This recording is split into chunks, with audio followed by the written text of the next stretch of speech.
people are honestly terrified of these concentration camps, and they have guns. And when they say, what are you gonna do? You're just gonna let it happen? Well, some of them don't wanna let it happen. So what are they gonna do?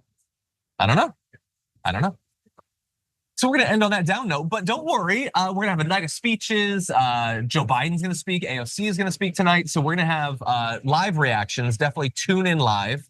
We're gonna be giving our roundup tomorrow of what happened. And in the meantime, if you want to dwell in a fantasy land, don't watch Alex Jones, just read my fantasy and sci-fi fiction. I create some compelling fantasy worlds. But anyway, Brett, thank you not only for being here, but for switching at the last minute to be here today.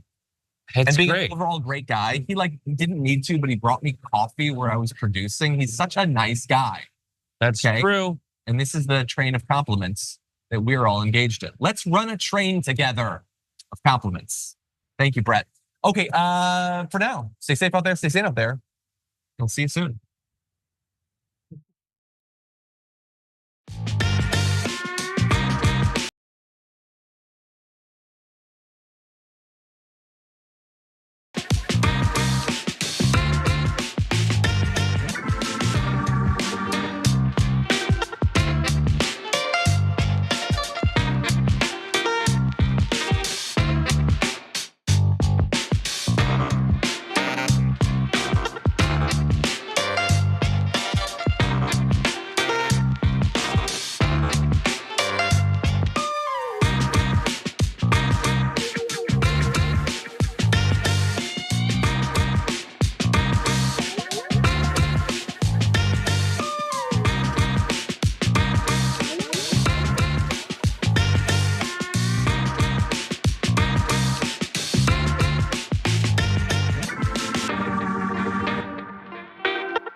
This is Indisputable.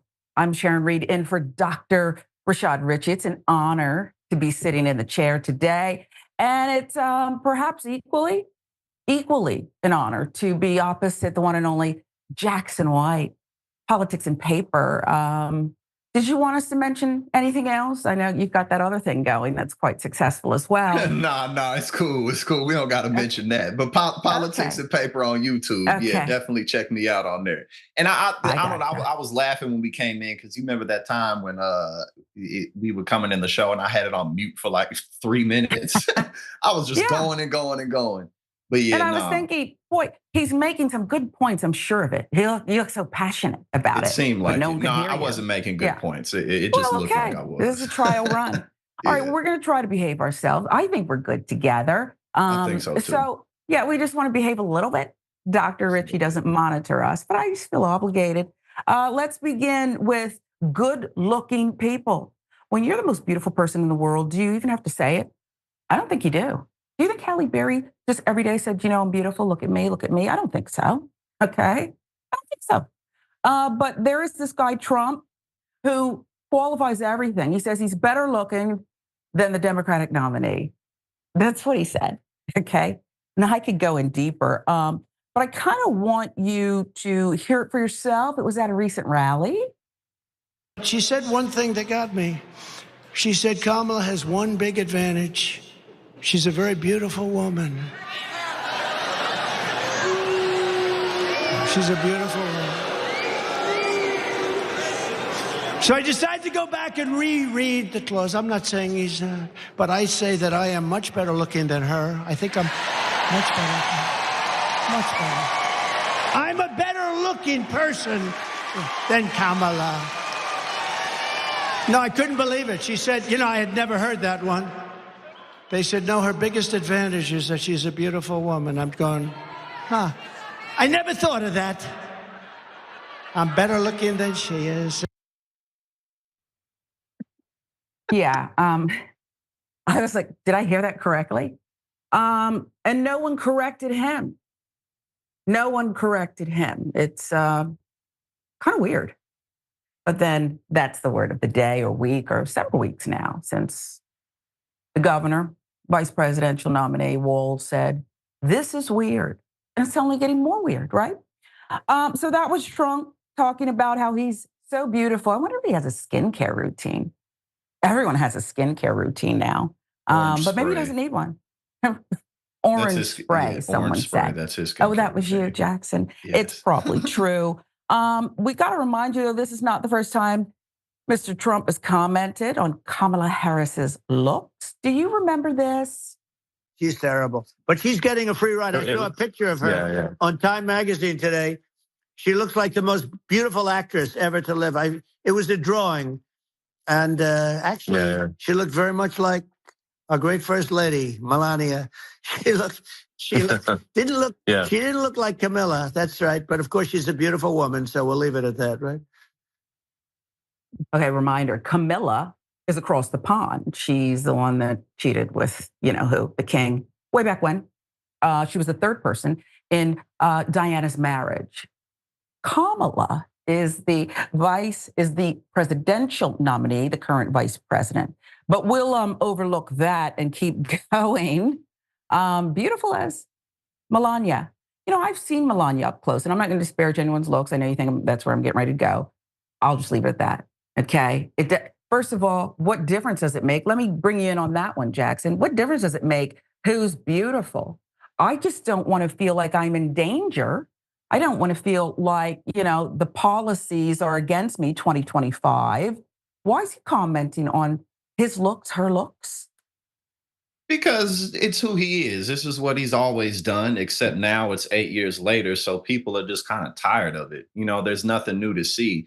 As I've talked about, it's kind of funny to watch Republicans say, come on, Trump, get focused on policy. But he never has been, because this is really why Republicans like him so much. As I pointed out, if it wasn't about his personality and his antics, then they could have gone with any other Republican candidate at any time, because they're pretty much on the same page when it comes to all of their policies. But this really just goes to show how much of a simpleton Donald Trump really is. Yeah. Because let's say that he actually was like a super handsome, good-looking man. Who cares? Like, what does this have to do with anything? Mm-hmm. How is this helping you get independence? How is this helping you get swing state voters? And it's not just him saying, well, why is he saying he looks better than Kamala? Because she got Time Magazine and he wants to be on Time Magazine. Uh-huh. Why is he talking about AI crowds? Why is he posting Twitter polls and saying that all the other polls are fake? When the polls had him up, they were real. Now they're fake. He's just a simple-minded clown who's focused on the aesthetics of everything. And that's why he's losing his mind, because the aesthetics are not on his side at all right now. So more of it. He's losing more of it. He's losing more of his mind. Yes, exactly.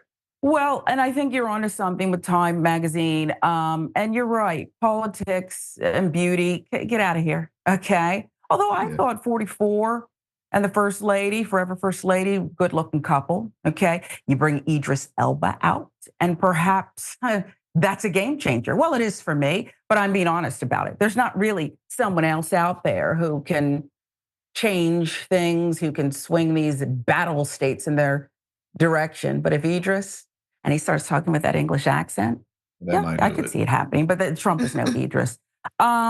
Listen, this appears to be perhaps the newest tactic by Trump. Listen to this.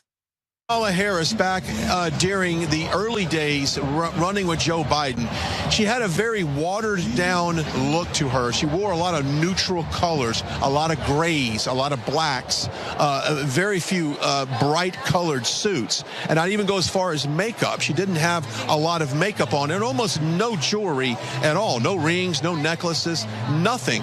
And I think that was on point.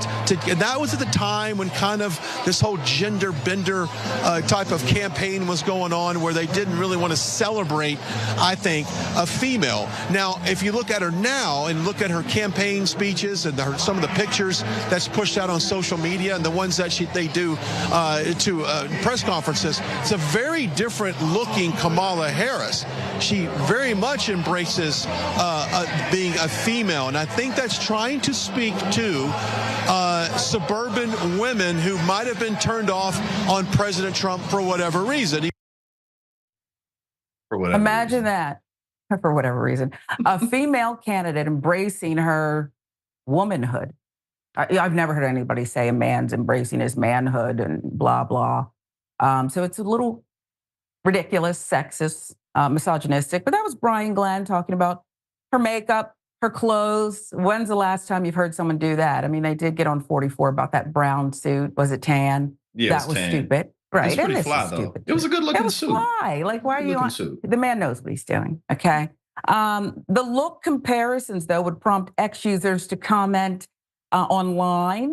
They lit it up. One posting, only Donald Trump would think he's better looking than this queen, a man who had to pay for sex or take it by force. Loser. Another posting, Kamala Harris is not only a better looking person on the outside, she is a better looking person on the inside as well. Donald Trump says so many dumb things, but this is hilarious. Look at the windblown look there. Toupee. Well, you can't really tell. Is it? Is it? Something.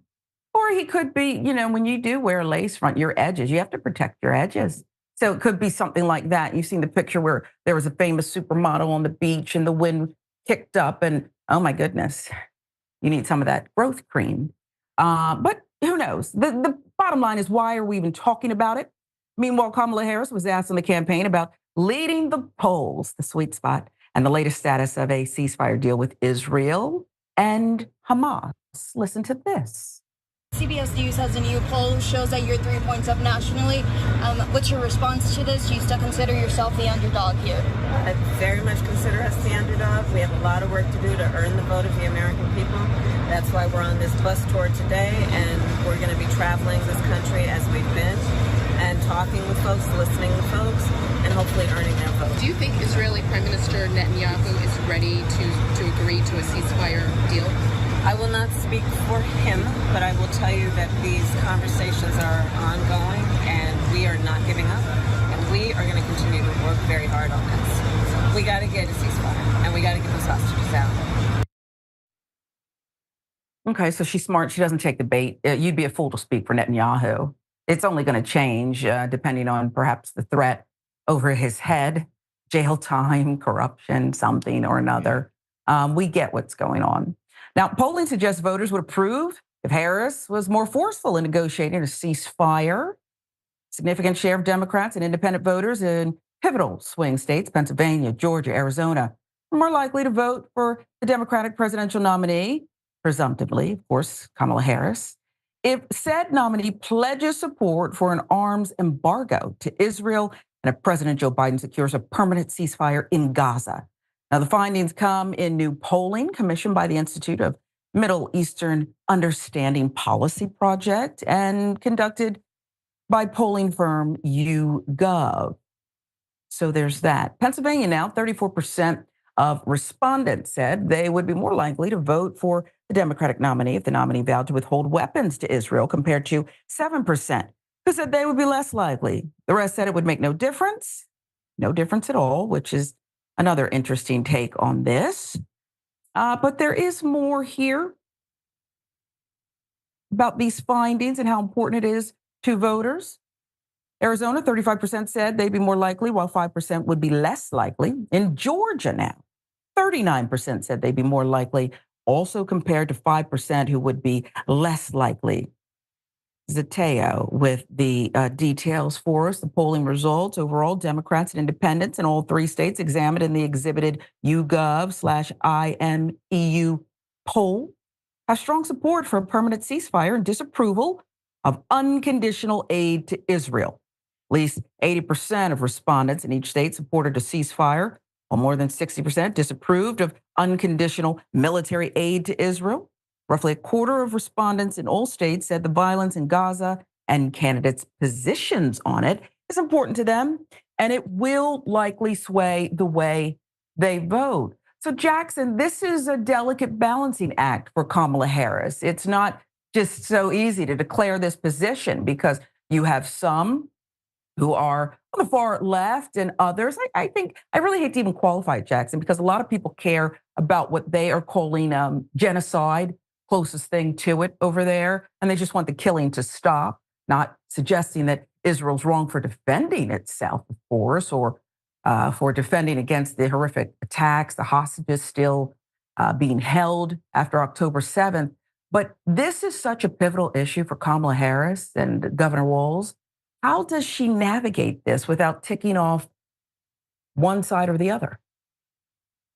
Well, I think realistically, the true test for her will be after she becomes president, because then we'll be able to see what she does, how much effort, how much of a sense of urgency she puts forth into dealing with Netanyahu, because, he really has a lot of problems, not just what's going on with Gaza, but also just his sense of entitlement with what the United States government owes him and his regime and his ideas.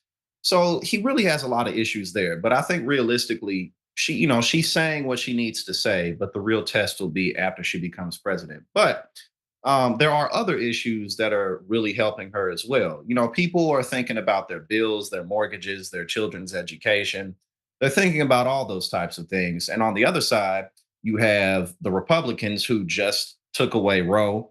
Donald Trump, who on his 20-point plan said that he wants to deport pro-Hamas radicals and make our college campuses safe and patriotic again. In other words, if you support Palestinian lives, you're going to be a target. So that's what's on the other side. Clear and plain as day that there's no love and no protection whatsoever, for the Palestinian people.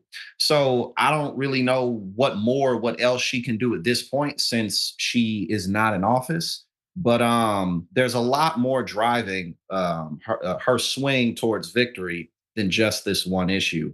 And then, we just played Trump saying, I'm better looking than Kamala Harris, and him doing stuff like that. The Republicans are really just tanking their campaign. So, I think that her and Walz are running a very solid campaign. I think there's a lot to learn from it.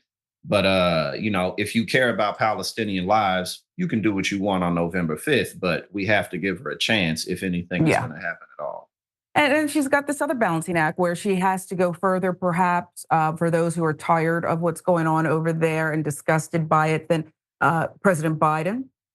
But if he does get the ceasefire, that'll help her out a lot. And then you wonder about agitators and real protesters in Chicago and how they'll be treated and her response to it. All of that. My cousin texted me a short time ago in Philadelphia. He's, I'm not gonna say he's radicalized. He's very smart and on point, and he knows these things. And he said, listen, if you think Trump's gonna take the week off here and allow the Democrats to have their moment, you're wrong. There's plotting, there's planning. I don't have any evidence of this. And by the way, neither does he, but it's never stopped my cousin. He's my favorite cousin. I just think that that's something perhaps to look out for. Do you? I mean, I think in terms of whatever Trump is going to do is going to be what he's going to do. When it comes to how Kamala Harris handles the protesters, I mean, I still have yet to see how that's even going to be set up, because, they're not going to be inside of the DNC the same way that they will be out of it. So, we just got to see what happens. She made a very good correction, again, in terms of campaigning, when at first she, told protesters, I'm speaking.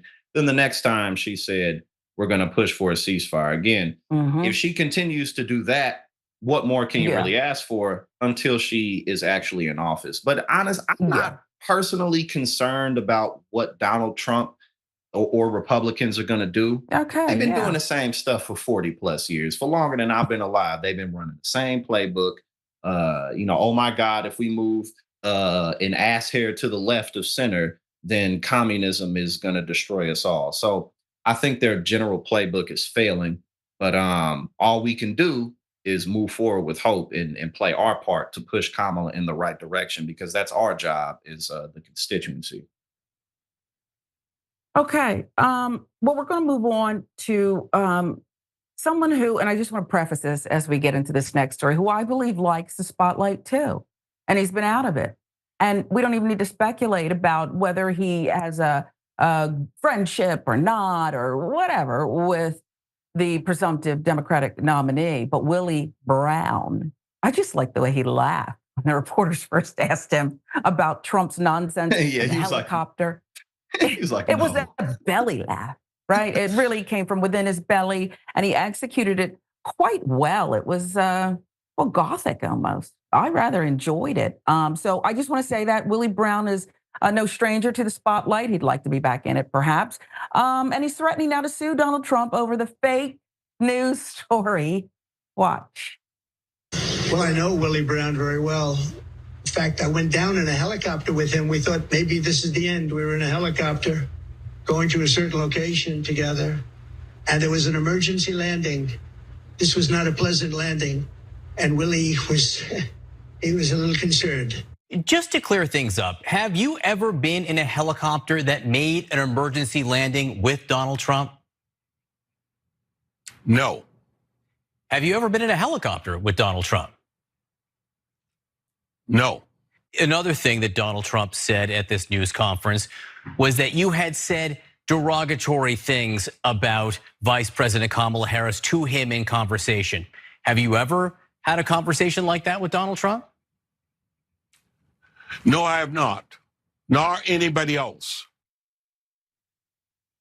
I don't know that we can make it any simpler than that. He didn't hedge it. He didn't dance around it. He didn't try to moonwalk back. I wasn't on the chopper. We did not have a near-death experience. He's lying. And so maybe Willie Brown does have to sue to make a point. Trump likes to sue people.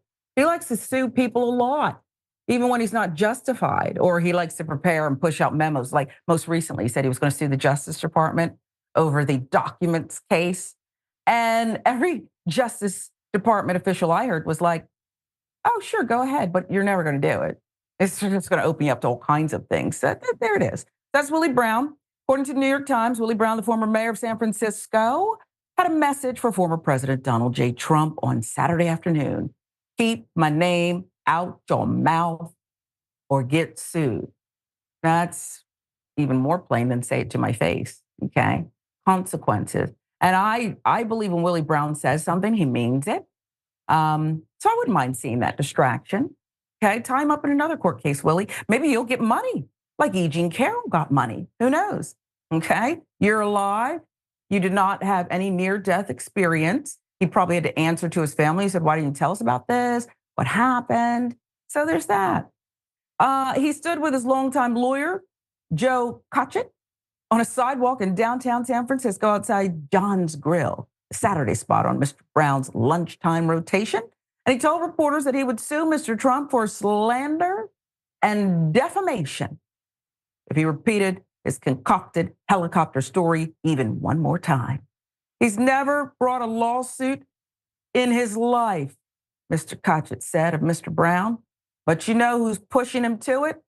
The guy by the name of Trump.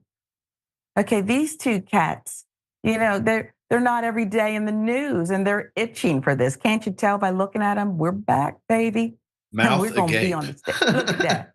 We're back. They ready to go. They ready to go. I didn't know Willie Brown was so tiny. Okay, but he's got a big personality, and he said what he said. Mr. Trump, Mr. Brown have been verbally sparring since Mr. Trump falsely claimed at a news conference August 8th at his Mar-a-Lago club in Florida. But he had once nearly died in a helicopter ride with Mr. Brown. Mr. Trump also said that Mr. Brown, who dated Vice President Kamala Harris in 1994 and 1995, said, quote, terrible things about Ms. Harris just before they almost plummeted to their deaths. He was not a fan of hers very much at that point, Mr. Trump said. New York Times, again, with this reporting. After Brown publicly denied such claims, Trump doubled down. He repeated the claims on social media, through social, threatened to sue the New York Times for reporting that the helicopter story was made up. Now Willie Brown doesn't remember, Trump wrote.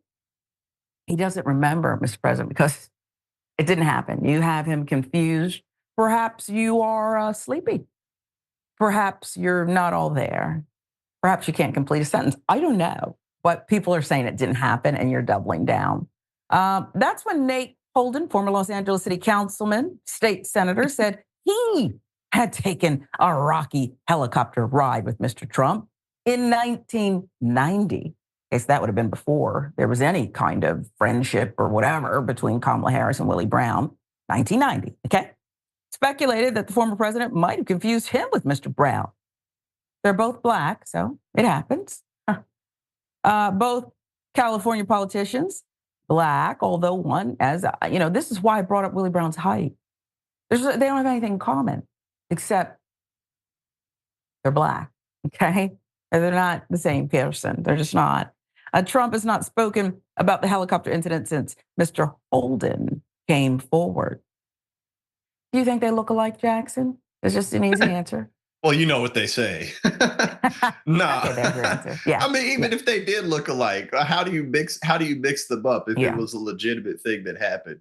And then, the funniest thing to think about is, like while the helicopter's going down, this is what Trump says, Willie turns to him and he's like, Kamala Harris is terrible. In 1987, she did this. In 1988, she did that. And just before they plummeted. But the important thing about this is that this is a beautiful example of how Donald Trump, he never pivots. He never backtracks on anything.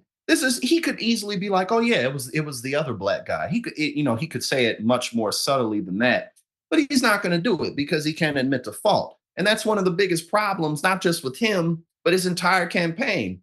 He's not going to pivot. What is he going to pivot to? He's going to keep talking about the same ridiculous nonsense. But I just, why even say this at all? I don't understand why he said this at all. But he says a lot of things that I don't understand. So, well, people online are abusing the word simp. So maybe that's why. I don't know. But I will say this, that is the most compelling part of this lie. On the one hand, the chopper's going down, it's spinning out of control. You think you're going to die.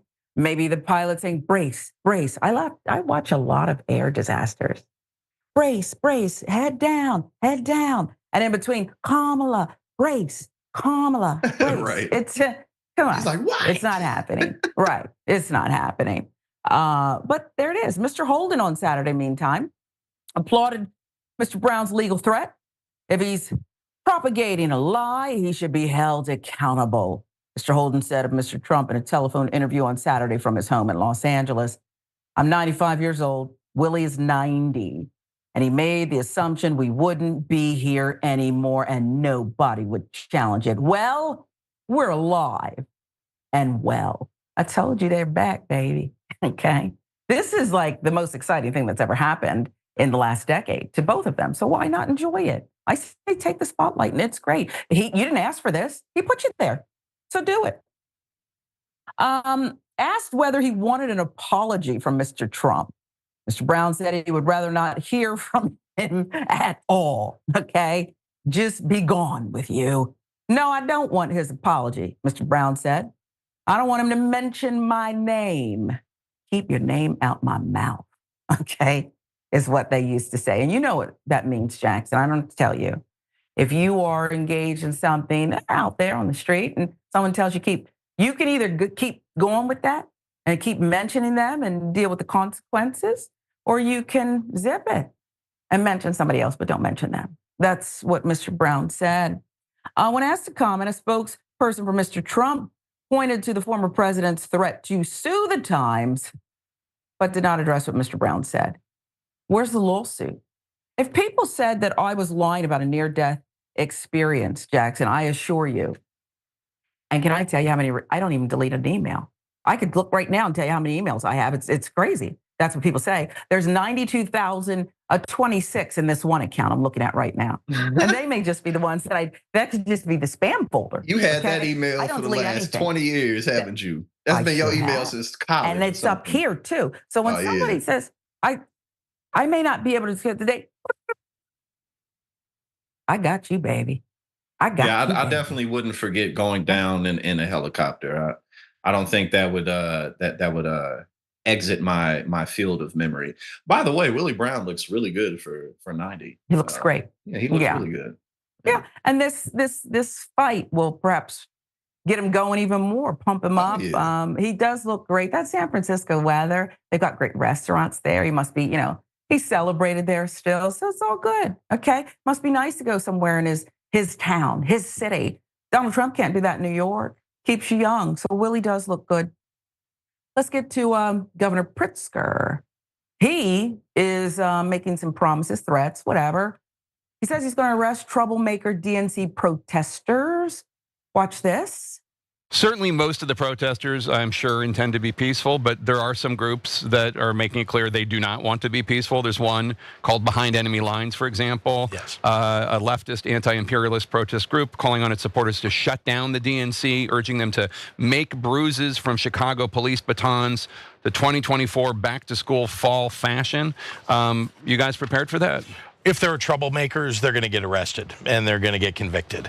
But the fact is that the vast majority of people who are protesting, and we've seen this before, are peaceful protesters. They want to have their voices heard. They're going to be heard, no doubt about it, and we're going to protect that. I get it. He's a governor. You have the echoes. I really think it's lazy that the media continues to call out, 1968. And it's just like this mob mentality. Does anyone have an original thought? Raise your hand if you have an original thought. It's not the same. It's not the same. And by the way, the party got behind this woman of color quite quickly. So I don't know why we keep talking about this. And I also think it's interesting that when you're talking about a violent, what some are calling genocidal, ongoing war, that you want everybody else to be peaceful. And I get it. We want peace. No one's saying we want, but it's just ironic to me that the most important thing is you better not have a free thought on a college campus. Okay, we saw you guys pitch a tent. And then the media went along, being lazy, saying, oh yeah, it was violence. It was everywhere. And they burned down everything. Columbia University is still there. It's still there. So is USC, from what I heard. I believe it's all still there. I don't even know if they broke a chair, okay? The food trucks were probably still lined up outside. But anyway, that's the Illinois governor, JB Pritzker, had a forceful message on Sunday for protesters arriving in Chicago for the Democratic National Convention. If you get violent, you're getting locked up.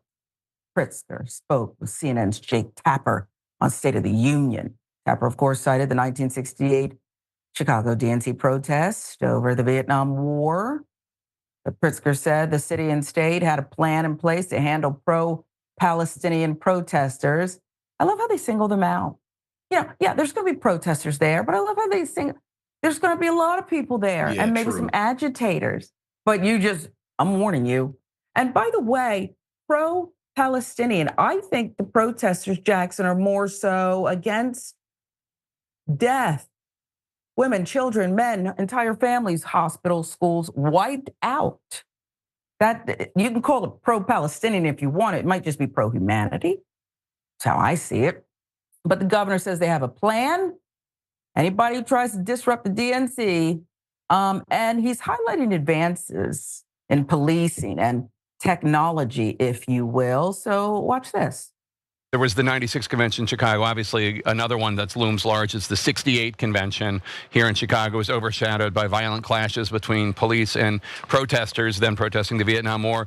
This time, thousands of anti-Israel protesters are expected to descend on the city.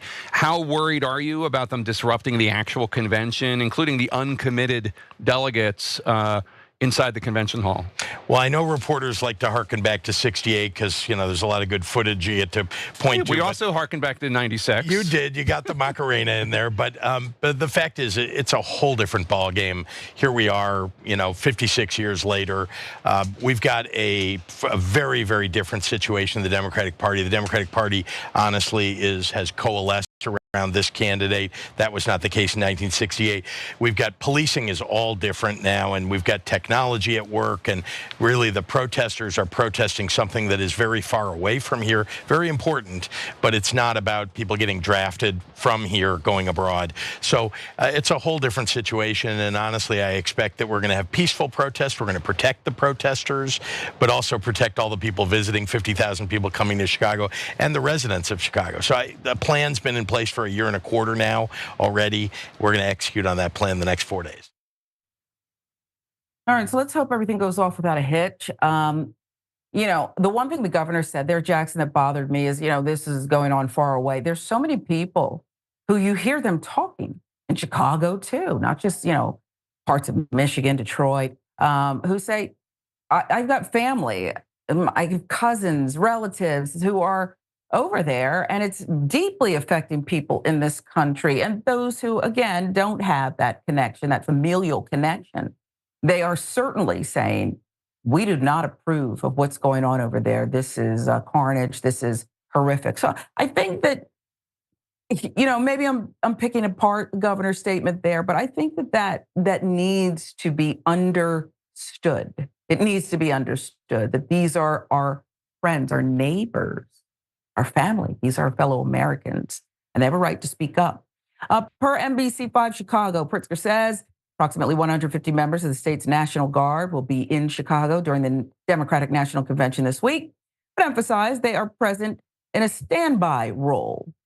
During a press availability, Pritzker said that the Illinois Guard members in the city are trained as military police, but that residents shouldn't expect to see them taking on an active role during the DNC.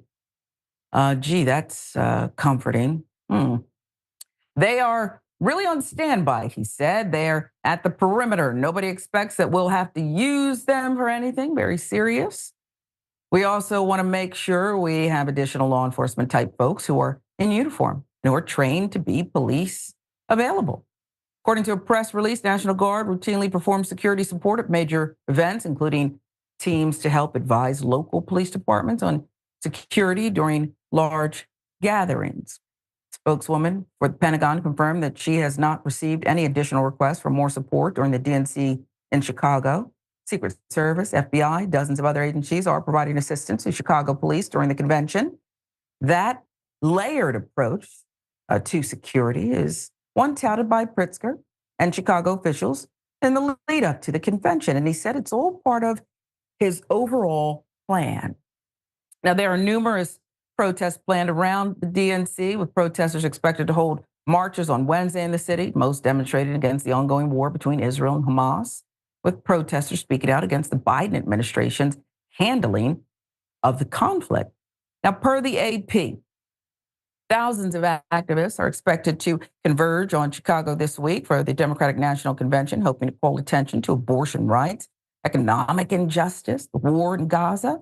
While Vice President Kamala Harris has energized crowds of supporters as she prepares to accept the Democratic nomination, progressive activists maintain their mission remains the same. AP filling that in.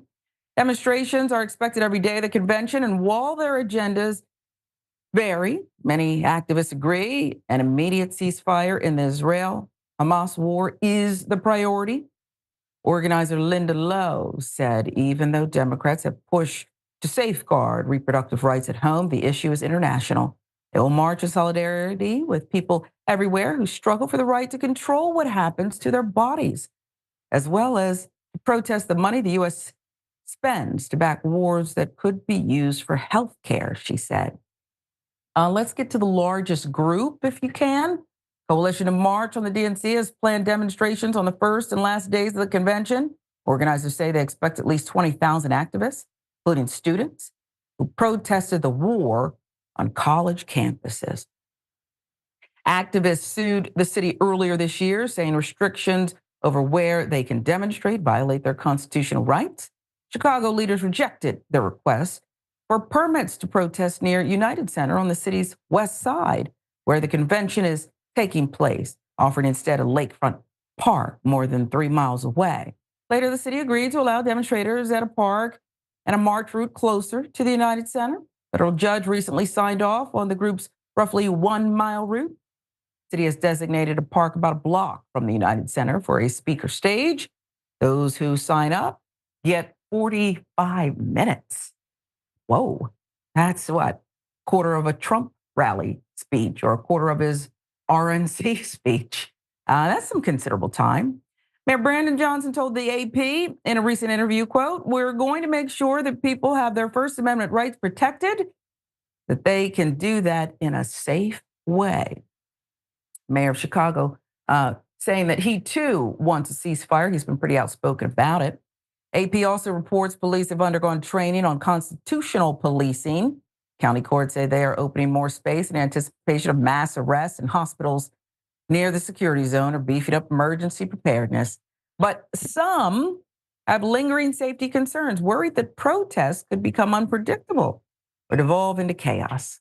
So let's talk about the activist Hy Thurman, protested and was arrested at the infamous 1968 convention. The 74-year-old now lives in Alabama, but says, hey, planning to come to Chicago to protest the war in Gaza. It's extremely personal for me, he said. I see parallels. So maybe I'm wrong. Maybe there are parallels. I will say this that I don't hear us talking enough about, and perhaps I'm wrong, perhaps you and others have been. The reason that they are protesting Kamala Harris is not just because she's part of the Biden administration. They're not coming after Donald Trump. And the reason they're not coming after Donald Trump is because he's not listening. He has no plans to listen. He doesn't like them. He has made it clear he has contempt for people who are talking about peace and a need for a ceasefire. So why would you talk to someone who's deaf on the subject? You go where you know you can have an effect, where you can move the needle. I read recently and was reminded recently about the Dreamers. The Dreamers came after Obama pretty hard. And some say they were right to do it. Good for them. They came after Obama and they got him to move the needle. He got somewhere and he pushed that boulder and made sure they got, through executive order, some of what they demanded, which many would agree was only fair, the humane thing to do. So they're protesting Kamala Harris because they have a shot. It's why kids go to dad when they want something, because they already know, hey, listen, mom's made up her mind. Don't even bother. Mm-hmm. Am I wrong, Jackson? No. And, I think that it's kind of silly that the media apparatus is pretending like these protests are going to be something that we've never seen before. Like people protest frequently. It's one of the few things that people can do. One of the things I always talk about with protesting, it's our right to do it, but how you really make change is money and power. And that goes through the political process in other ways. As you pointed out, that's why they're protesting Kamala. That's why they're protesting Biden, because those are the people who are in a position to listen and do something about it. Donald Trump is absolutely not going to do anything about it. He's just going to make it worse. Again, bullet point 18, go check that out. He says if you support Palestine, he's going to deport you. I don't know how that's going to happen if you're an American citizen. But, the reason why Joe Biden was having so much issue in his reelection campaign, there were a lot of reasons. Palestine is one of them. There were other reasons than just that. But, people want to see Biden maybe do something before he's out of office. And it's really pragmatic why people are protesting this, because the United States is sending Israel weapons. The United States sends Israel taxpayer money. It's, there's conflicts and there's violence, there's death all over the world. But this issue in particular is really striking a chord with Americans because, again, we're funding this. Actually, I think it was last week or a week and a half when the Biden administration approved another $20 billion in weapon sales. And then Netanyahu comes over here and he's like, give us the weapons now so we can finish the job faster. That's why people are protesting this issue. They're not protesting. And by the way, go ahead. No. I was going to say, by the way, Netanyahu should not have been before the body of Congress. And he also lied repeatedly throughout his remarks. And that was thumbing his nose at Joe Biden, who he desperately did not want to win. And now Kamala Harris, because if Trump wins, well, they're brothers from another mother, basically. Okay, both of them trying to escape dirty deeds and using and weaponizing their own people. But I would, if I were Kamala Harris, say, we hear you out there, we see you, and we know why you're here instead of over there. And we're going to get this done. But you can't, you're right, you can't just fund the war and have no conditions. Okay, remember, not enough conditions, hardly any conditions. Here's the money. Oh, by the way, stop the killing. Here's the money. Stop the killing. Here's the weapons. Stop the killing. Ridiculous. This is indisputable. Alongside Jackson White, Politics and Paper, I'm Sharon Reed. We are in for Dr. Rashad Ritchie today. Much more indisputable to come.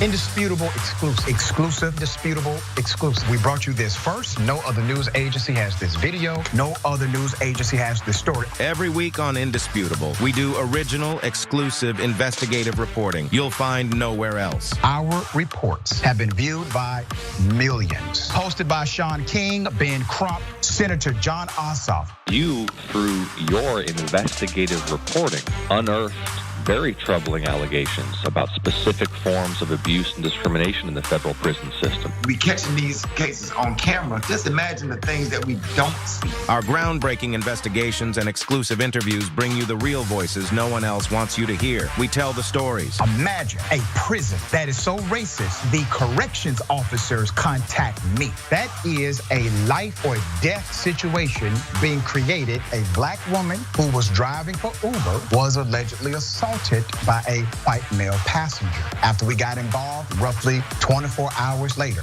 the police all of a sudden opened up an investigation. What was going through your mind when bullets were simply flying inside of your vehicle? Honestly, I thought I was going to die. Did these officers ever say that you fit the description of somebody they were looking for? Did they say that? Never. Okay, that means they lied. And we want you to be part of our truth-telling movement. Send pictures and video of stories no one else is telling and a 1 or 2 paragraph summary of the story to Indisputable's exclusive tip line at indvideos@tyt.com. If you have more information about what's happening at this particular facility, please let me know. Together, we're challenging the system, and together, we're making a difference. I have the entire background to this story, and it is going to make your blood boil. Indisputable with Dr. Rashad Ritchie, unveiling the truth, empowering the people. Weekdays at 2:30 p.m. Eastern, 11:30 a.m. Pacific. All right, let me do a little quick plug here. It's not even a plug. I'm bragging, okay? I'm bragging. Watch me. We have a channel on YouTube, a whole channel devoted just to the Young Turks. It's badass, right? Wow, man. I can see the voice. You guys are rock stars. Unbelievable. Senator Sanders, welcome to Rebel Headquarters. Man, you guys are amazing. We gave you what you wanted. Okay. Speaking of shirts. I have a surprise. You reached a lot of people. You are the Young Turks. And we have spread that progressive message wide and far. Let's keep it going.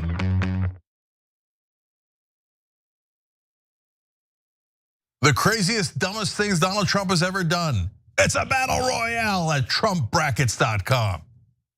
TYT is thankful for all the support we've received from our audience. I know that we're all living through a dark time. The economy is a mess, the two-party system is failing us, and the threat of climate change is growing. Jake started this company in his apartment, and look where we are today. I've experienced what we can accomplish when we work together.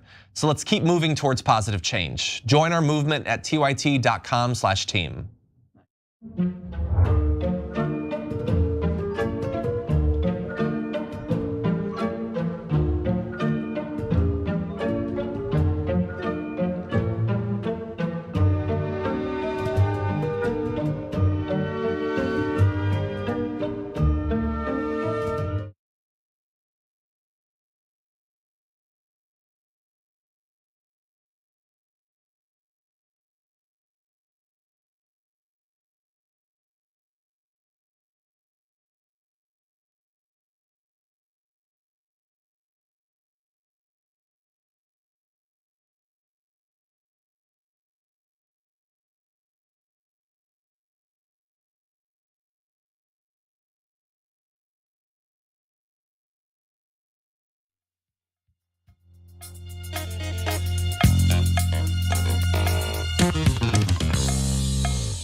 Welcome back to Indisputable with Dr. Rashad Ritchie, Sharon Reed, Jackson White in the chair today for Doc. He's entrusting us to kind of hold down the fort. And listen, this network wouldn't be what it is without you. And I think you know that. And I hope you feel the warm love that we feel for you, because it could not be this independent, huge locomotive, this vessel, without people like you supporting us. And we have goals. And this one involves the DNC. It's our audience support drive. We appreciate you already because you're paying attention. The goal is there, $47,000 goal.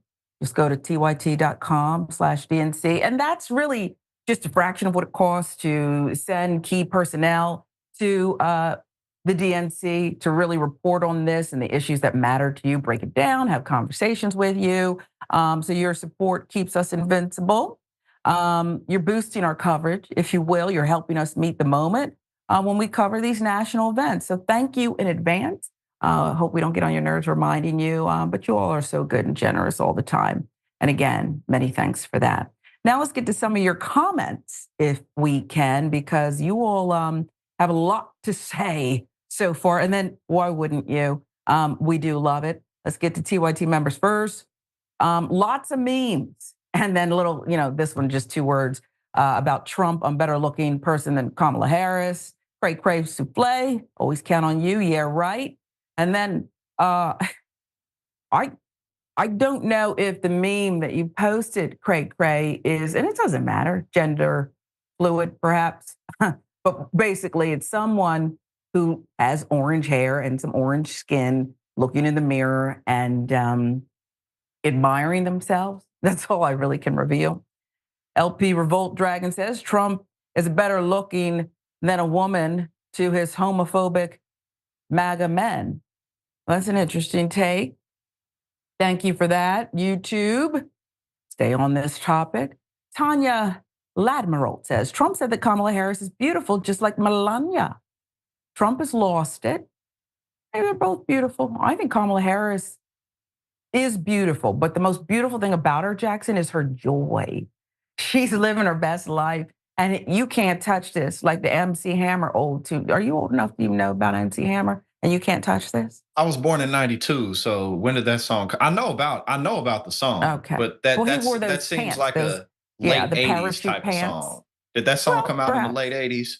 Well, I don't know why you're asking me that. I don't know. I'll ask the team. Hey, you brought it up.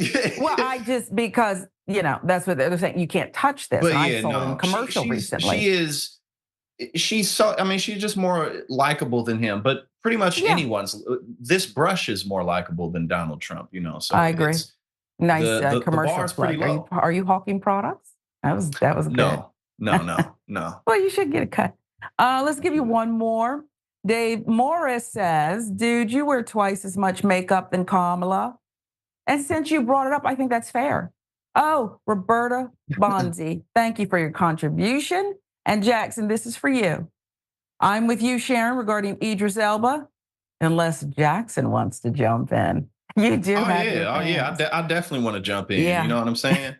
He's good for it. Yeah, for the people. My time is coming. You know what I'm saying? Yeah. I'm just now getting into the beginning of my real career. I'm 32 years old, so now's the time. And stick with an old slogan. You just wear it on your chest for the people. All right. I'm helping you. And I've done political consulting before and helped train people. Okay, we'll get back to your comments, but in the meantime, as we kind of think about how Trump's been acting lately. Now, he's jealous of her looks, stole my look type stuff. He's behaving like a male Karen. We have experience. We've studied these Karens for a very long time. And I was just wondering out loud with the team, as they age, do they age out? Do they get to be a senior and say, you know what, this hate, this constant rabble-rousing, it's too much, Or do they continue? We'll see. Got another example for you? I wish a Karen would. You want to call the police on them for having a barbecue on a Sunday. I feel free! Back off! I'm going to tell them there's an African-American man threatening my life.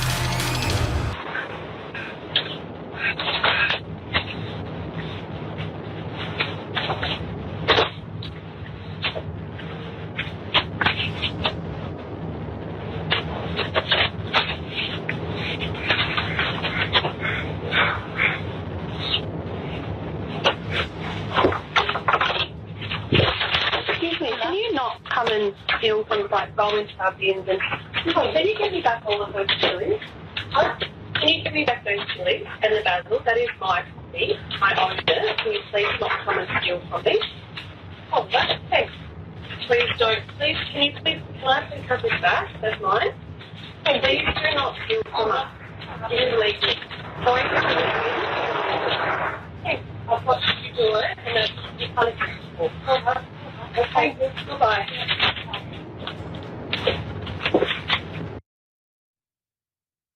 Now, I don't know why, but my first thought was, would I have just let this biddy have the basil and stuff? Maybe. But who? Well, I know who she thinks she is. On what planet would you or I go onto someone's property and begin just not running, not let me go do a job here, which you and I would not do, but just taking our time with it, harvesting one's herbs and vegetables. Is that not insane, this privilege? She took all of them. She sat there. It took her time to pick every single last one of them. But at least the interaction was pretty lovely. It was kind. There wasn't a lot of animosity there. She was like, okay. She was like, sure, I'll give them back. It was a reasonable reply. But am I wrong? She was wrong, but I would let her keep them. Yeah. Sometimes you got to let people get away with some transgressions. Yeah. You know what I mean? I might let her keep it too. But she did say that she makes a habit of this. So perhaps they did let her keep some stuff initially, but it's like, you can't take all my chilies now. I'll let you take one or two, but all of them, I need some of the chilies. Yeah. You know, so I guess, but she seems like a nice lady. Maybe she just, maybe she's just having some issues. Yeah, and sometimes I think, and I think the team does a crack job. They get all the information they can about these nominated Karens, if you will. But in this case, I don't really want to go in and call her that. I think she's a senior, and sometimes seniors, and I don't come from me because they vote and they're very vocal. La, la, la. They want what they want. They want it their way. I know I live with one. She lives with me. She's not leaving. She made it clear. Okay. And turn the heat up in the summertime. Do you want all of us to be hot? So you can feel the way. Do you know how hot it is in Atlanta right now? And you're talking about turning the heat to 85. Ma'am, please. Just throwing all the shade right now. It's not about me. What I'm saying is sometimes you live long enough and you just feel you're entitled to live your way. So I could be wrong, and maybe I'm just being soft today, Jackson. I feel like it when I'm soft. I just think I don't want to call her Karen. Yeah, I think that she was a couple of notches below the official Karen meter. You know, on a scale, you got to hit like a 7 to be a Karen. She was like a 5. You know, she's like you pointed out. She just, you know, she's lived most of her life, and she figures like, hey, I might not be here tomorrow, so I'm gonna take these chilies because it is what it is. I don't know where she is because the anti-Karen in this case had an accent, or else I would ask, is it appropriate for me to get okay, Australia? I want to send the senior woman a basket of chilies or a chili plant or something, because I think she'd enjoy it. Sometimes people just want to talk to somebody. We've seen that before. Somebody accused me of caring about your light's too bright. Remember that lady? And the man was so kind. He said, did you just want to talk? You want to come in and have something to drink and have a snack or something? That's just my take. Maybe I put too much on it. I don't know. Listen here. An arrest has been made. After what? Well, this. Man arrested after violently throwing a 15-year-old to the ground. Thank you. Unnecessary. 58-year-old Lucas Kalisher, the CEO of Summit Source Funding, a private equity firm in Colorado, is facing felony assault charges after he was caught on video violently attacking a 15-year-old boy. According to police, Kalisher slammed the teen to the floor of an In-N-Out burger after the boy accidentally splashed his wife with water. Damsel in distress. And now I have to, protect mine. So coveted. He was charged with second-degree felony assault with strangulation, 1 misdemeanor count of child abuse. Kalisher remained jailed while awaiting his first appearance, and it's not clear whether he has a history of violence. I probably only need one guess. Yeah. Don't tell me but I'm guessing that there's a good chance that, yes, this is not his first rodeo. Kalischer at the restaurant in Loveland on August 4th, when the teenager who was goofing off in the restaurant dining room accidentally splashed Kalischer's wife while flinging water at his pals. Okay, so we're getting a little more context here. That is annoying, but it doesn't add up to that, okay? Teen approached their table to apologize. Now there you see it. When a man the size of a professional wrestler stood up and grabbed the teen. Okay, that's where you just, Jackson, that's where you just give him a stern talk. I would have been angry too. You want to wet up a black woman's hair? I don't think so. So I would have said, hey, better watch yourself, okay? But they're kids. Kids are, guess what? Newsflash, kids are going to be kids. They're going to be kids sometimes. Mother of one of the teenagers involved in the incident posted video of the encounter on Facebook. The camera's always on. You're always being watched. Duh. Her son was not the one physically attacked, but she's used social media to help identify Kalischer. The footage, large man can be heard ordering the startled teen to say sorry for placing him in a chokehold and throwing him to the tile floor like a rag doll. You don't treat a lady that way. Kalischer admonished the teen while standing over him. And a lady doesn't want you defending her this way with a child. I'm a lady. I am. Okay. And you wouldn't be defending me like that. I would have checked on the kid and said, no, listen, we can get to you splashing the water with your kid, your friends, whatever. But now I have to check on you. And by the way, I don't have my glasses. Get on here and call me an Uber because I'm not going home with him. I'm not going home with him. Outrageous. It's outrageous. It's child abuse. Yeah. And I hope he is still locked up. Maybe think about what you did. The boy's pals quietly backed away from the man, not wanting to be next in line to face his wrath. Witnesses were also stunned. One person calling out the man for picking on a kid like that. Lana Black Star with the details, a trusted partner. We appreciate them. Before his identity emerged, footage of the shocking confrontation went viral online, with many eager to identify the attacker. This included the father of another teen in the video who was outraged that his son's friend was assaulted by a full-grown man. Tough guy. Suspect and his wife left the restaurant on Fall River Drive. They left before police arrived, but witnesses identified the assailant as Kalischer, and a warrant was issued for his arrest August 13th. After deleting his social media accounts, Kalischer surrendered the same night at 10:33 p.m. Now, why are you being a coward? If you're going to behave this way, why not stand up and say, that's me? Why are you deleting your social media, erasing your digital footprint, or trying to? And what's the wife have to say about it? Your turn, Jackson. Please put his picture back up on full display real quick for me real quick. Get my man's up. Yeah. When I saw this, I thought Stone Cold Steve Austin just down. That's exactly how my man's was acting. Maybe the roids were getting to his head. He still looks like he's roid raging in that picture. And that's why he deleted his socials, because when the steroids, leveled out a bit, he was like, oh man, I really screwed up there, didn't I? And in that picture that you saw, you could tell that the woman, his wife, was like, what are you doing? There was another picture where she was looking at him. Yeah, she's looking at him like, oh my God. Like you pointed out, I mean, at the end of the day, kids will be kids. And oftentimes when stuff like this happens, they don't mean it. You know what I mean? Like they probably didn't try to do this. So, and oftentimes, even when I'm in situations, because I'm not a kid anymore. So like, I'll be around like 15, 16-year-olds and maybe they accidentally hit me with something. I'll probably laugh about it. Like it's, join in on the fun. It's really not that big of a deal. But this is completely ridiculous. Clearly he knows what he did was wrong. And he should. No, go ahead, hon. No, I was just going to say he should be in jail for this. That's all I was going to say. He should. It's child abuse. It's assault. And I got to be honest with you, I feel the same way. We're adults dealing with adult problems, okay? So we can kind of get annoyed and have a quick trigger. But this is unacceptable. And we all remember what it was to be young, what it was to not pay bills, okay? This is stupid. What a Why are time. you getting hot-headed over water? You don't even have any hair, Stone Cold. Or what's his name? Okay. Steve Austin. This guy doesn't even have hair. Austin wouldn't do this. Yeah, Stone Cold Unless it was Austin, in he the seems to be pretty storyline. cool. Yeah. Yeah, this is in the storyline. He's not acting like this. But this guy is a loser and a coward. Own it, apologize, make good, whatever, donate.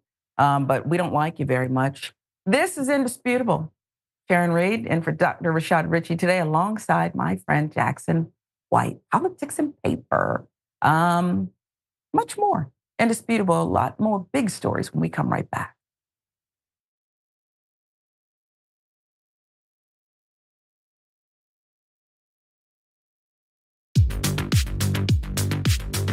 I'm wearing one of our pieces of merchandise. So the funny thing about the Dragon Squad, and that's what our viewers call themselves. That's the name of the group, but every individual chooses their own name. You might have Cincinnati Dragon. You might have Harry Potter Dragon. We have a Grandma Sunshine Dragon is one of those that I remember. These are people that like to have an element of themselves, their lives, what's significant to them reflected as a part of the community. But the concept of the Dragon Squad is just something I threw away as a joke. I was mocking the Proud Boys, these like right-wing groups that come up with a name for themselves that they think is cool, but it's actually really lame. And I thought, off the top of my head, I can come up with something that's still kind of lame, but much cooler. And so I threw out Dragon Squad and I just moved on with my life. But everybody liked it, and so they kept it going, and so we've embraced it. And I think again, this was during the period of the pandemic. I think it was sort of nice to have a renewed sense of community, a feeling that you're a part of something when everything seems so chaotic. And as a result of that, we've got independent artists online streaming, making beautiful digital art of dragons. We've got, we've released a number of pieces of merchandise that people love sending us photos of them. And then, by the way, for me personally, people send me, like you can probably see in the background, like a knitted dragon someone sent me. There's a dragon book they sent me, dragon board games they send me. People have done like custom ironworks, making dragon bottle openers. Like the fans are super invested in diamond art and things like that. And so it's great that they send this stuff. Sometime we're gonna have to set up a wall of all of it. But yeah, it's definitely brought the community a lot closer together. The fact that we were no longer in this big studio, I felt a lot more personally attached to people. It felt very immediate. And I know that I personally needed the connection.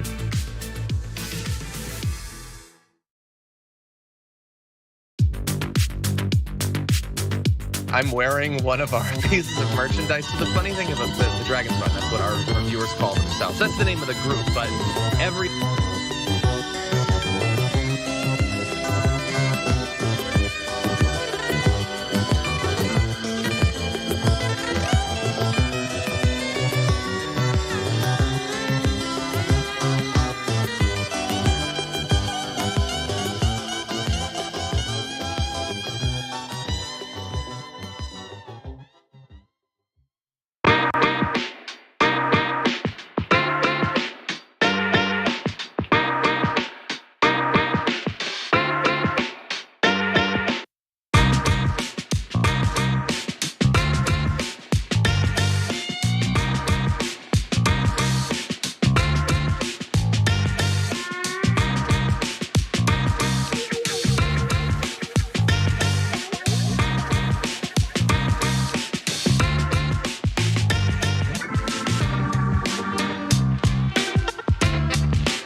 Welcome back to Indisputable. Sharon Reed alongside Jackson White. We are in for Dr. Richie today. Appreciate Doc letting us sit in the chair. As you may have heard, there's a little something going on in Chicago over at this national event like TYT. People you depend on, people who are part of your community.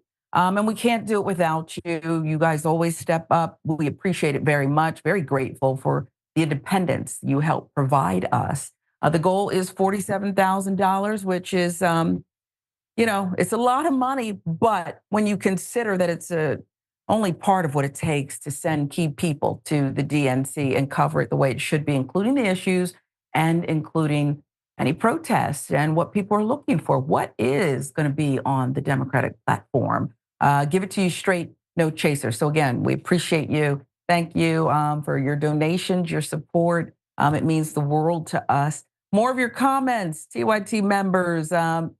Nostra Science has this to say about that elderly, and I put Karen in quotes. Jackson agreed with me. We're not sure if she was just an entitled senior who just wanted to have interaction with the vegetables and perhaps her neighbor. Yeah.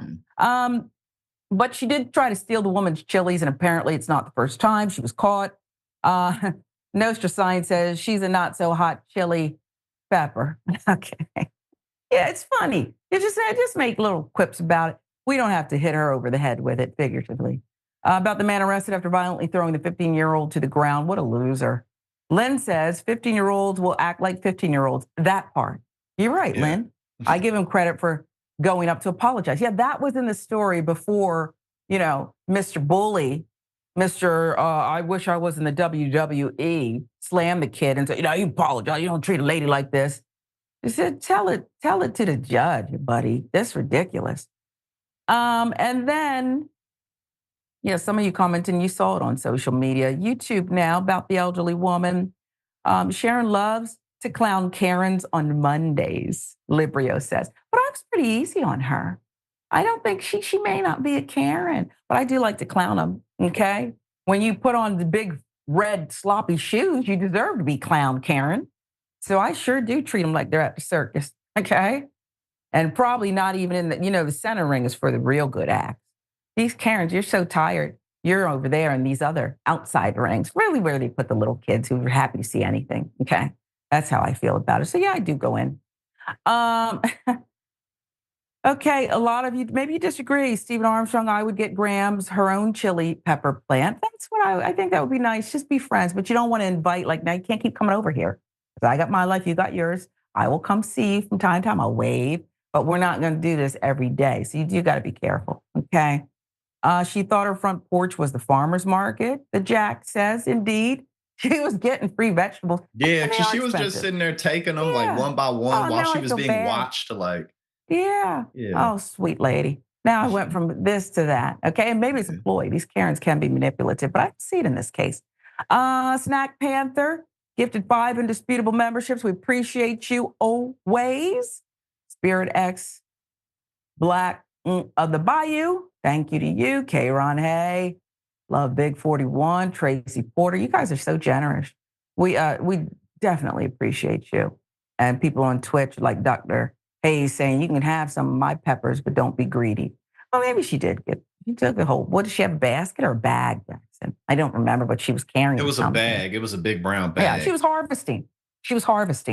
Let's go to this one. I don't know how to articulate or even think like someone who does certain things. Former New York Police Department cop who handcuffed a baby is running for Congress. Look at your life. Republican candidate Allison Esposito, former NYPD cop, was once sued for allegedly handcuffing an infant in a stop and frisk. America, look at your life. I'm trying. In the Child's East Harlem apartment, this is per a complaint filed in 2017. Esposito is currently trying to unseat Democratic Representative Pat Ryan in New York's Hudson Valley Congressional District. For politics, she spent 25 years on the force, working her way up to commanding officer in the 70th precinct in Brooklyn. I don't know if we need her energy in Congress. We already have MTG.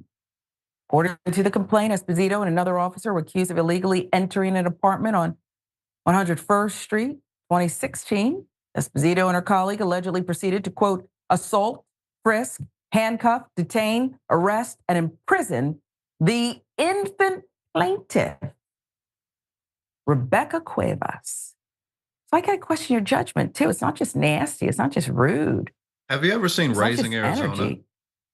No. Do I need to look at that? Yes, you look up. Yeah, look that up. Raising Arizona. She looks like Nicolas Cage's wife. Oh, that's interesting. Just check. Okay. Just a side note. Okay. Well, I'll look it up. Perhaps. Okay.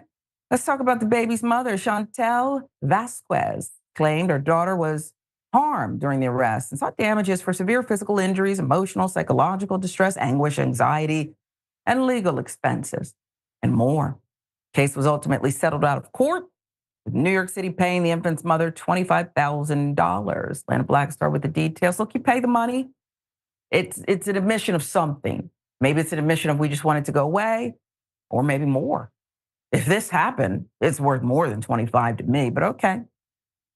Ben Weiner, a spokesperson for Esposito's congressional campaign, denied the allegations to local news outlets, city and state, claiming that, quote, frivolous lawsuits come with the territory of being a police officer, and stated that when criminals legally and lawfully are brought to justice, they often seek to scapegoat law enforcement via the courts.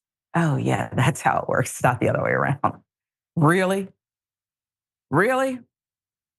Weiner added Allison did not detain or stop, question, and frisk an infant. She proudly served the NYPD for over 2 decades. Well, 2 different stories. It's usually that way. I'm waiting for the part, if I can perhaps grab the police report where they talk about how the baby resisted arrest. Did the infant also resist arrest? Go for your gun, maybe. We're used to that as well. Esposito also denied the allegation through her attorney, claiming plaintiffs' culpable conduct caused or contributed in whole or in part to their injuries or damages. So the infant was out of control. The infant was out of control. They had to get him. Okay? What happened? Went for the bottle. By the time of the incident, NYPD's controversial practice of stop and frisk had already been ruled unconstitutional by a federal judge in 2013, so 3 years earlier. Policy violated the 4th and 14th Amendments, subjecting millions of innocent New Yorkers. Now, remember what the initial statement by the campaign guy said. People doing, misdeeds have to be brought to justice. That's not what stop and frisk is about. It's, I own you and I can look on your person. I can do whatever I want, embarrass, humiliate, harm you, throw you up against the wall, and check you just in case I can see what I find. If you look, you're going to find something from even good people. Okay? But only certain people were subjected to this practice, if you will. Vast majority, of course, who were subjected to this, Black and Latino, unlawful searches, racial profiling. The practice emerged under Mayor Rudy Giuliani's watch. Rudy Giuliani now going bankrupt. Very few friends. He owes Ruby Freeman and her daughter a lot of money. Okay. The apartment's up for sale. Did anyone buy that? That Rudy Giuliani once labeled America's mayor. And I take it back. I don't even know if he deserved that. If you really look at his history, I don't know if he deserved that. But there's that. 685,000 stops in this city under his watch. They peaked in 2011. Brennan Center for Justice had those stats. The program became a central issue during the 2013 mayoral race and was officially phased out by the then new mayor, Bill de Blasio, in 2014. I'll let you comment quickly on this. Look, cops do get accused of some things sometimes. But the detail here, Jackson, Mom said you cuffed, frisked, detained a baby, an infant. That's an outlandish thing to, quote, make up. So I tend to side with the complainant here. You also paid $25,000. Well, and, it's not like it's difficult to believe that a police officer might do something like this in the first place. I mean, true.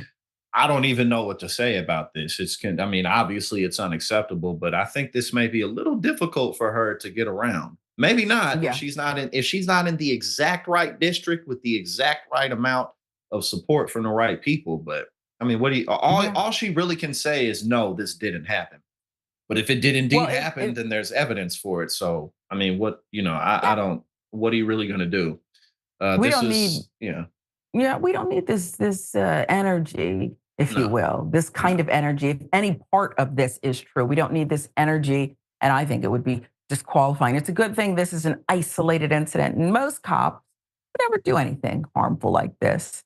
Yeah, not like that. Again, that's pretty extreme. That's definitely an extreme. Well, I was being facetious, sarcastic, because we got to get to this next one.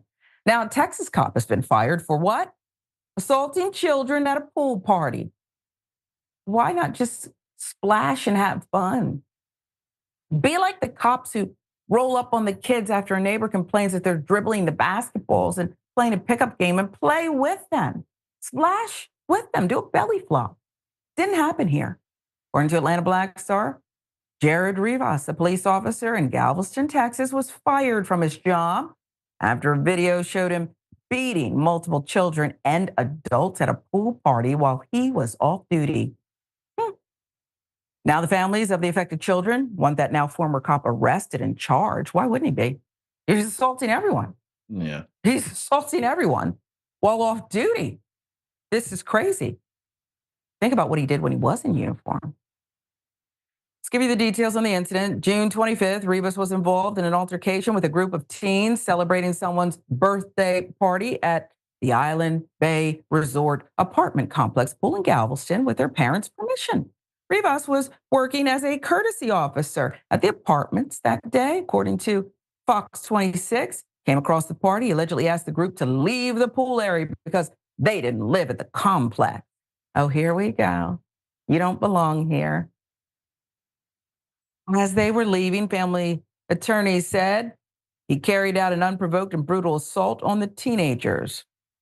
Note to apartment complex, hire a different courtesy officer. This one's perhaps not suitable for dealing with your tenants or their children. Both bystanders and victims captured the altercation on cell phone video. Is this still about lying on a police officer? It's kind of caught on camera here. Shows Rivas punching and kicking the teens, pinning them to the ground. Rivas called for backup during the fight. You can't beat up the kids on your own. Other officers from the Galveston Police Department arrived. They assisted Rivas in detaining the teens. Your tax dollars at work, Galveston. Your tax dollars at work. Piece of work.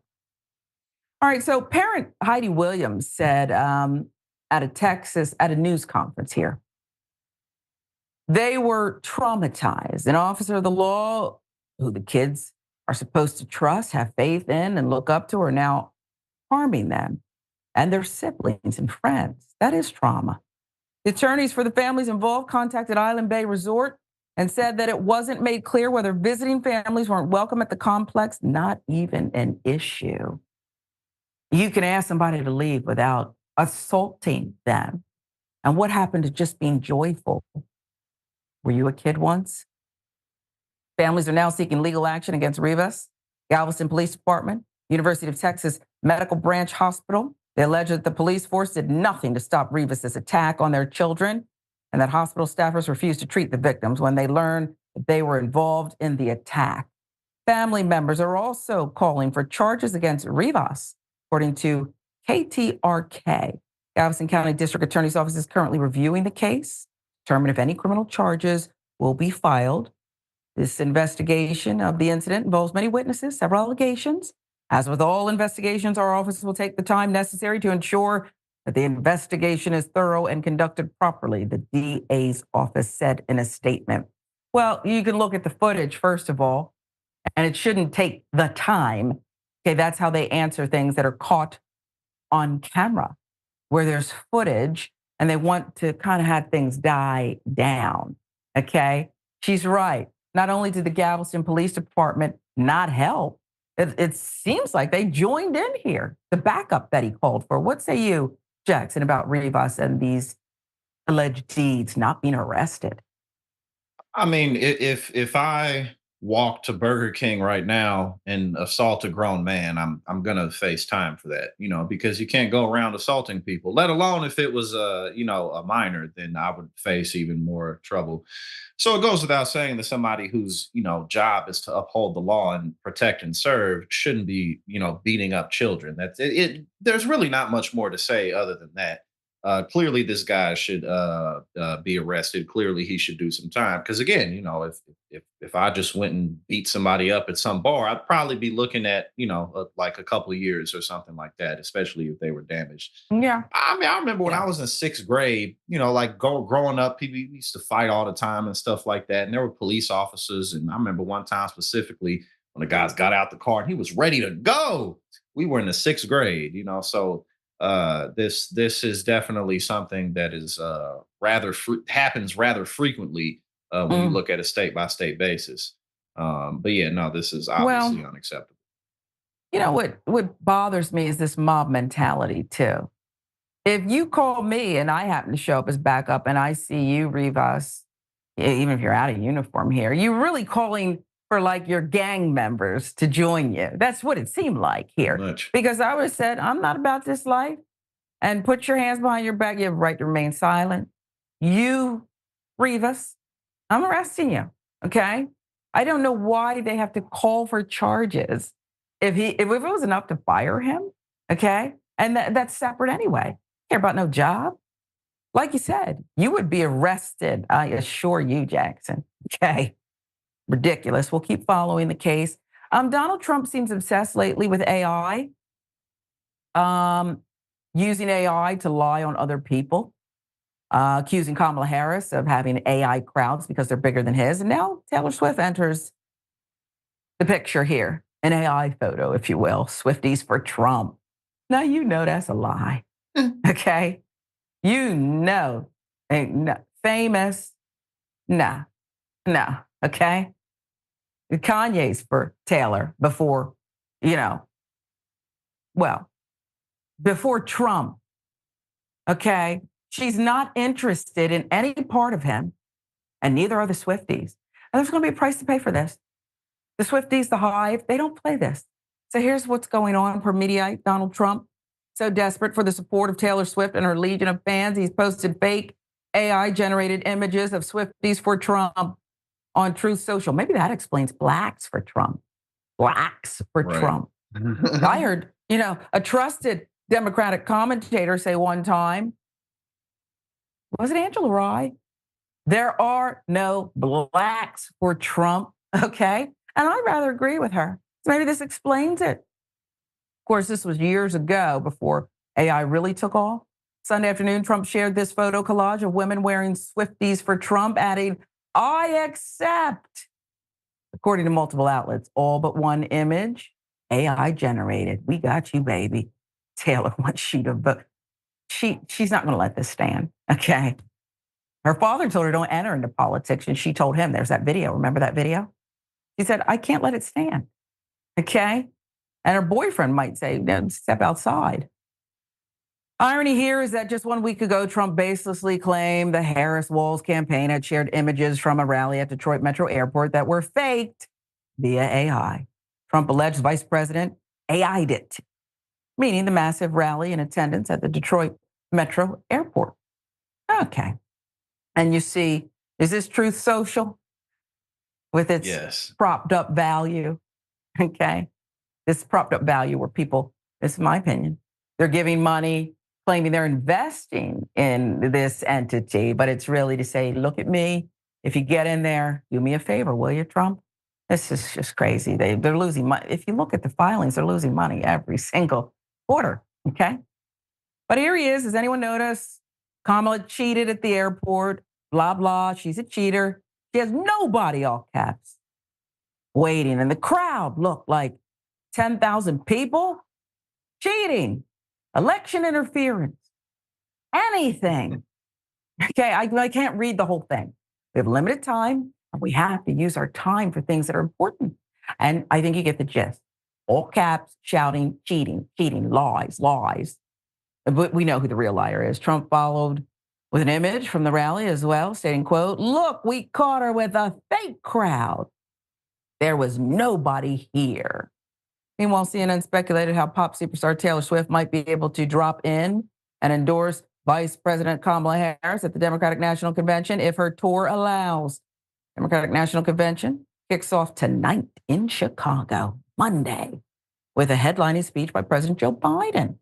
But there will be many expected and unexpected guests from around the world of entertainment. I don't know why I'm whispering, but I do feel like it's the anticipation, the buildup, Jackson. What say you about Taylor Swift? Well, before we do that, let's go to the speculation, and then I want you to comment on the other side.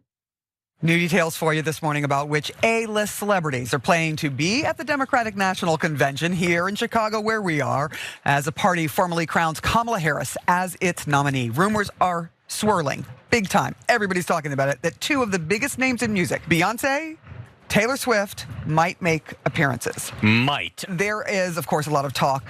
Just give us the answer. Beyonce and Taylor, are they going to be here? Because that's what we really want to know. That's what the people want to know. That's what I want to know. So as I said, of course, there's a big hole, right, Sarah? Who is going to be that big performer? Now, of course, we do know that Beyonce is backing Vice President Harris. I exclusively broke the news for us that she gave her clearance to use her song Freedom as her official campaign song. So that would leave some room to believe that Beyonce could potentially take the stage at the DNC.